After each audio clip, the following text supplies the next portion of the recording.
అది కాదు, మీరు ఎక్కడున్నారు అప్పుడు?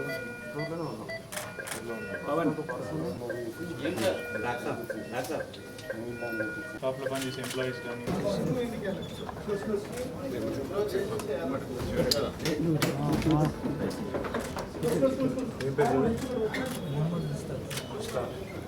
क्या हुआ था? आपको जो याद है वो बोलिए, क्या हुआ, क्या कब आए ये लोग, क्या हुआ?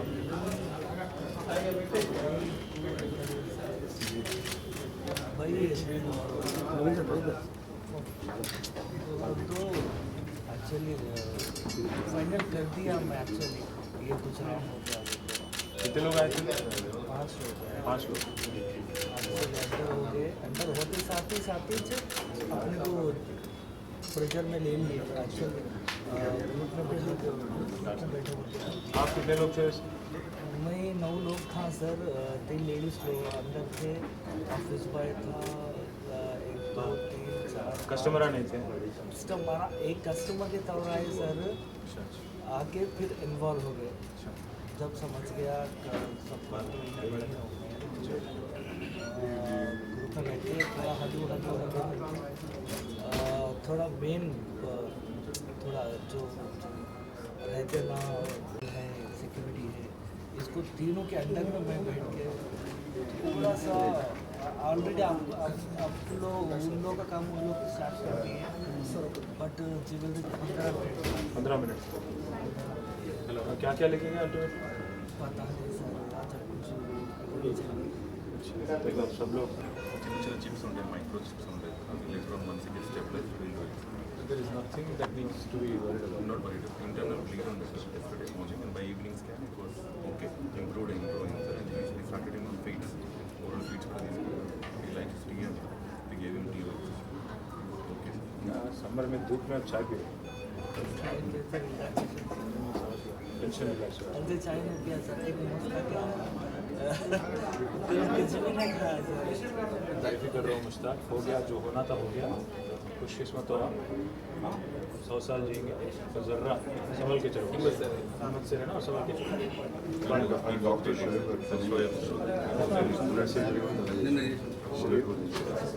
अच्छा आपके बेटे फंडलिंग तो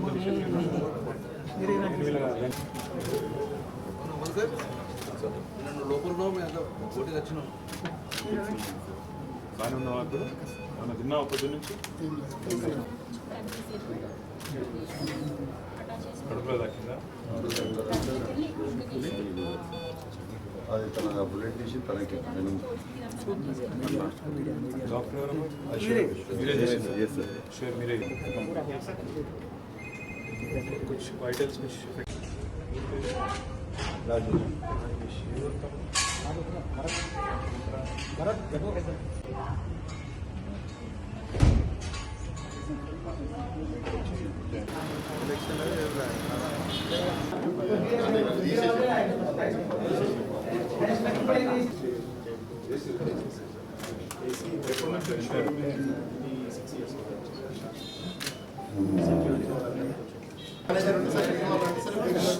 ఇద్దరు వచ్చి ఇక్కడ వరకు వెళ్ళారు సార్.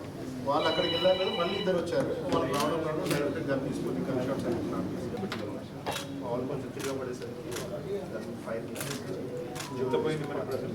ఎంత పోయింది? పోయింది సార్. ఒక 1.5 2 kg వరకు పోతుంది. ఒక టైం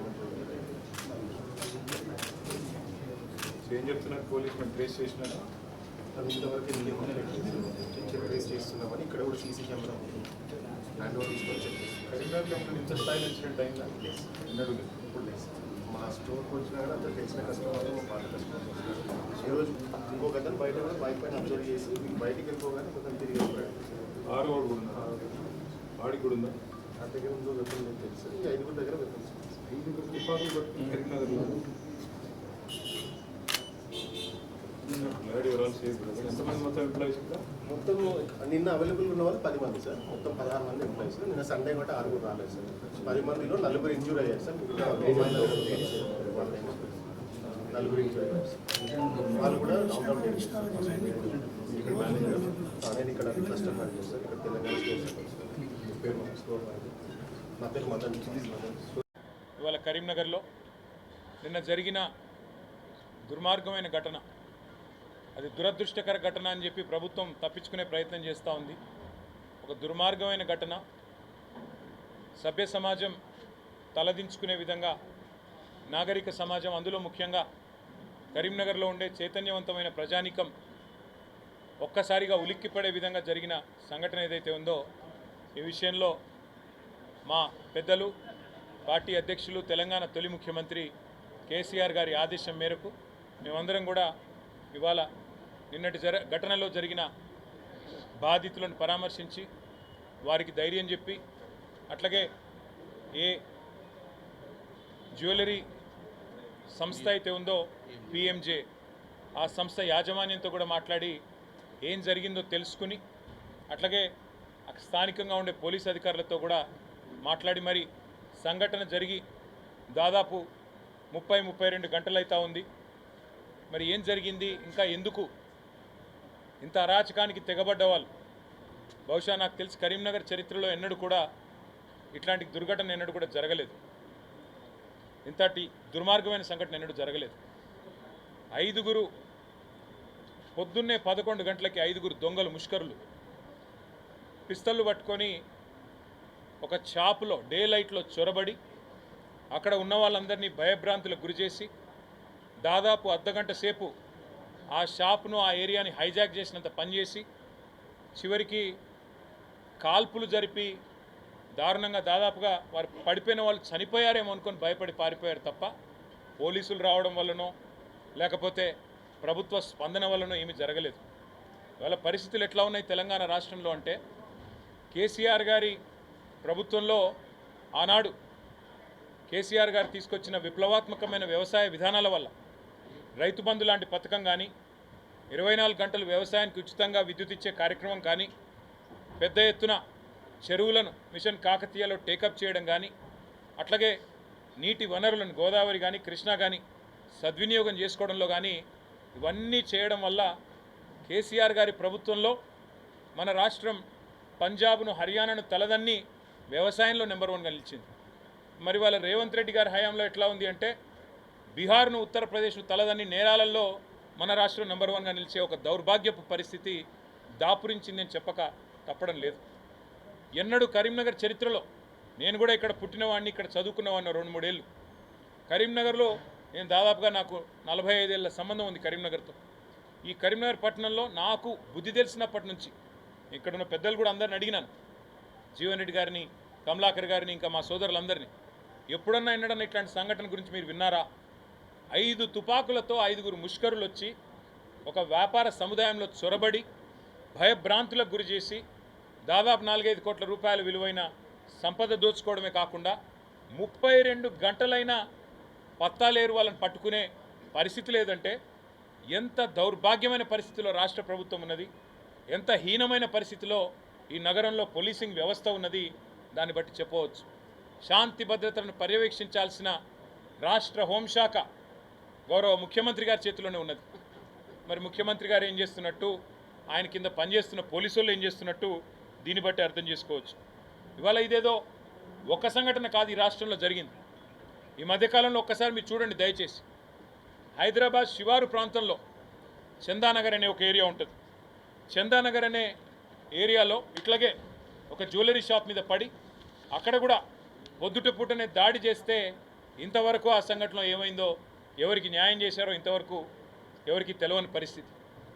నిన్నగాక మొన్న ఒక బహుశా వారం 10 రోజుల కింద అనుకుంటా, హైదరాబాద్కి నడిబొడ్డు గుండెకాయ లాంటి కోటిలో ఏటీఎం వద్ద తుపాకులతో దాడి చేసి కాల్పులు జరిపి అక్కడ కూడా నగదెత్తుకొని పోయినారు. అంటే రాజధానిలో అక్కడ రక్షణ లేదు. ఇవాళ కరీంనగర్ లాంటి చైతన్యవంతమైన పట్టణంలో ఇక్కడ శాంతి భద్రతల మీద కనీస అదుపు లేదు, ఆజ్ఞ లేదు. ఏది కూడా ఇవాళ ఈ ఘాతకాలకు అంతం లేకుండా, ఏది కూడా కనీసం పర్యవేక్షించే నాదుడు లేకుండా అనాథగా మారిపోయినట్టుగా శాంతి భద్రతల విషయం కనబడుతూ ఉన్నది. నిజానికి కేసీఆర్ గారి నాయకత్వంలో ఆనాడు గంగుల కమలాకర్ గారు మంత్రిగా, నేను మంత్రిగా ఇదే కరీంనగర్ పట్టణంలో సేఫ్ సిటీగా కరీంనగర్ను చేయాలి, స్మార్ట్ సిటీ మాత్రమే కాదు అని ఆలోచన చేసి 769 సీసీ కెమెరాలు పెట్టించాం. ఇది రాష్ట్ర ప్రభుత్వం తరఫున ఆనాడు ఒక ప్రత్యేకమైన చొరవ చేసి పెట్టించాం. కమలాకర్ గారు స్థానిక శాసనసభ్యుడు కూడా కాబట్టి ఆయనకు ప్రజల మీద ఉండే ఒక కమిట్మెంట్తోని ఇక్కడ ఉండే అపార్ట్మెంట్లు కానీ, గేటెడ్ కమ్యూనిటీలు కానీ, బస్తీలు కానీ వాళ్ళందరినీ మోటివేట్ చేసి ఆయన కూడా దాదాపుగా రకరకాలుగా పర్సనల్ కెపాసిటీలో, ఆ కమ్యూనిటీ కెపాసిటీలో ఒక 1000 పైచలకు సీసీ కెమెరాలు ఆయన కూడా పెట్టించారు. అంటే ఒక సేఫ్ సిటీగా ఉండాలి. ఎక్కడైనా ఒక చిన్న చీమ చిటుక్కుమన్నా, ఒక నేరం జరిగినా, ఒకరు వాకింగ్కి పోయినా పొద్దున మన కుటుంబ సభ్యులు, లేదా ఒక పార్కుకి పోయినా, ఒక షాపుకు పోయినా, ఇంకొకడికి పోయినా సేఫ్గా మళ్ళీ ఇంటికి రావాలి. ఎవరైనా నేరం చేయాలి అంటే భయపడాలి అనే విధంగా మేము ఆనాడు బ్రహ్మాండంగా కార్యక్రమాలు తీసుకున్నాం. ఒక సీసీ కెమెరాలు మాత్రమే కాదు, ఆ రోజు శాంతి భద్రతల విషయం ఎంత పటిష్టంగా ఉండేదంటే కేసీఆర్ గారి నాయకత్వంలో, కేసీఆర్ గారు ముఖ్యమంత్రి అయిన తర్వాత ఇచ్చిన మొట్టమొదటి జీవో హోంశాఖకే ఇచ్చారు. ఇచ్చి రాష్ట్ర వ్యాప్తంగా అప్పటికి ఆ డొక్కు బండ్లు ఉండేటి పోలీసులకు, అవి నూక్కుని దొంగలెంబడ ఉరకాలంటే ఆ బండ్లు వాటిని నూకాల్సిన పరిస్థితి ఉండేది పోలీసులకి. అట్లాంటి బండ్లన్నీ తీసేసి బొలేరో వాహనాలు, ఇన్నోవా వాహనాలు, రాష్ట్ర వ్యాప్తంగా 350 కోట్లు మొదటి జీవో. ఎందుకంటే శాంతి భద్రతల పరిరక్షణకి టాప్ ప్రయారిటీ ఇచ్చి కేసీఆర్ గారు రాష్ట్ర వ్యాప్తంగా ఆధునీకరించారు. మొత్తం అన్ని వెహికల్స్ని ఆధునీకరించి నూతన వెహికల్స్ ఏర్పాటు చేసి ప్రతి పోలీస్ స్టేషన్కి అలవెన్స్లు ఇచ్చి సీసీ కెమెరాలు ఏర్పాటు చేసి, అట్లాగే అన్నిటికన్నా మించి డెటరెన్స్ కోసం, డెటరెన్స్ అంటే నేరం చేయడానికి భయపడాలి, పోలీసింగ్ కనబడాలి అని చెప్పి ఇంటర్సెప్టర్ అనే వాహనాన్ని తీసుకొచ్చారు. ఇంటర్సెప్టర్ అంటే ఏంది? Interceptor is nothing but a mini police station. ప్రతి చౌరస్తాలో కేసీఆర్ గారి గవర్నమెంట్లో ఒక ఇంటర్సెప్టర్ వాహనం ఉండేది.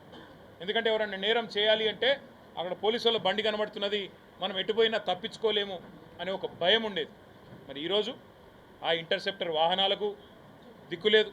మన రామగుండం పోలీస్ కమిషనరేట్ పరిధిలో నేను చూశాను, ఈనాడులో వార్త వచ్చింది, పోలీసు బండిలో డీజిల్ లేక పోలీసు వాళ్ళు బండ్లు నూక్కుంటూ పోతూ ఉన్నారు. ఈరోజు రాష్ట్రంలో ఇది పరిస్థితి. మరి హోంమంత్రి ఎవరయ్యా అంటే ద గ్రేట్ రేవంత్ రెడ్డి గారు.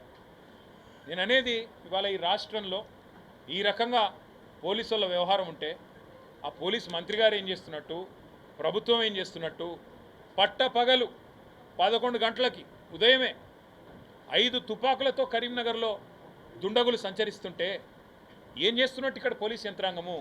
గుడ్డి గుర్రాల పనులు దొమ్ముతున్నారా? ఏం చేస్తున్నారు? మా కార్పొరేటర్లను తీసుకొని పోయి ఎప్పుడో 20 ఏళ్ల కిందటి కేసులు పెట్టి జైళ్ళల్లో పెట్టడం, మా వాళ్ళు పిల్లలు ఎవరైనా సోషల్ మీడియాలో పోస్ట్ పెడితే ఫోన్ చేసి బెదిరించడం, ఒక రీట్వీట్ చేస్తే 20 రోజులు జైల్లో పెట్టడం, ఇదేనా పోలీసింగ్ అంటే ఈ రాష్ట్రంలో? ఈరోజు అంటే ఎంత అరాచకమైన పరిపాలన ఉంది ఈ రాష్ట్రంలో అంటే ఈరోజు మళ్ళీ అంటున్నా, నేరాలు, ఘోరాలు, వీటి నియంత్రణలో ప్రభుత్వ వైఫల్యం వల్ల, ఇవాళ శాంతి భద్రతలు అడిగంటిపోవడం వల్ల ఇవాళ మనం బీహార్తో, ఉత్తరప్రదేశ్తో, అక్కడ ఉండే పరిస్థితులతో పోటీ పడే ఒక దౌర్భాగ్యపు పరిస్థితి ఈ కాంగ్రెస్ ప్రభుత్వం వల్ల, రేవంత్ రెడ్డి గారి వల్ల వచ్చింది అని చెప్పక తప్పదు. ఇవాళ ఒక సేఫ్ స్టేట్గా ఉన్న తెలంగాణలో 2.5 ఏళ్లలో అన్ని వ్యవస్థలు కుప్పకూలిపోతూ ఉన్నాయి. ఒకవైపు ఎండాకాలంలో విద్యుత్ ఇచ్చే పరిస్థితి లేదు, విద్యుత్ కోతలతో ప్రజలు అలమటించిపోతూ ఉన్నారు. తాగునీటిని కనీసం మెయింటైన్ చేసే పరిస్థితి లేదు మిషన్ భగీరథని. ఇంకా ఎండాకాలం పూర్తిగా రానేలేదు, ఎక్కడికక్కడ నీటి ఎద్దడి.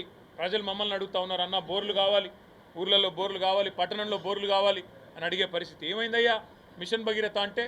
అధికారులను అడిగితే మెయింటెనెన్స్ లేదు సార్, గవర్నమెంట్కి ఇష్టం లేనట్టుంది సార్, ఏం చేయాలి అని వాళ్ళు అంటూ ఉన్నారు. ఒక్కొక్కటిగా వ్యవస్థలు కుప్పగూలిపోతూ ఉన్నాయి. కానీ ఆందోళనకరం ఏమంటే ఇవాళ ఆ కుటుంబ సభ్యుల్ని కలిసినాం, ఆ 4 ఎంప్లాయీస్ ఎవరికైతే గాయం తగిలిందో వాళ్ళ కుటుంబాలను కలిసినాం. వాళ్ళు అంటున్నారు, అన్న ఇవాళ మా వాళ్ళకి జరిగింది రేపు మిగతా వాళ్ళకి జరగదని గ్యారంటీ ఏంది? ఇట్లే ఉంటుందా రాష్ట్రంలో పరిపాలన అని ఆ కుటుంబ సభ్యులు అడుగుతుంటే చెప్పినాం, మేము మాట్లాడతామమ్మా, ప్రభుత్వాన్ని మేము నిలదీస్తాము, గట్టిగా అడుగుతాము, ఇదేనా పరిపాలించే పద్ధతి? ఇదేనా మీరు శాంతి భద్రతలు మెయింటైన్ చేసే పద్ధతి? పట్టపగలు ఇంత ఘోరం జరిగితే 32-33 గంటలైంది, ఒక్క అరెస్ట్ లేదు. కనీసం అసలు సీసీ కెమెరాల్లో ఓపెన్గా వాళ్ళు మాస్క్ కూడా తొడుక్కోలేదు ఆ దుండగులు. అయినా మీకు కనీసం వాళ్ళని పట్టుకునే తెలియలేదు. వెంటనే నాకాబందీ చేసి ఎక్కడికక్కడ బ్యారికేడ్లు పెట్టి ఎటు పోయినారు చూసుకొని ఎంత దూరం పోతారండి? సంఘటన జరిగిన వెంటనే స్పందిస్తే, అర్ధగంటలో గంటలో స్పందిస్తే ఎంత దూరం పోతారు? విమానం వేసుకొని అయితే పారిపోరు కదా. ఎంత దూరం పోయినా 40 కిలోమీటర్లు 50 కిలోమీటర్లు పోతారు.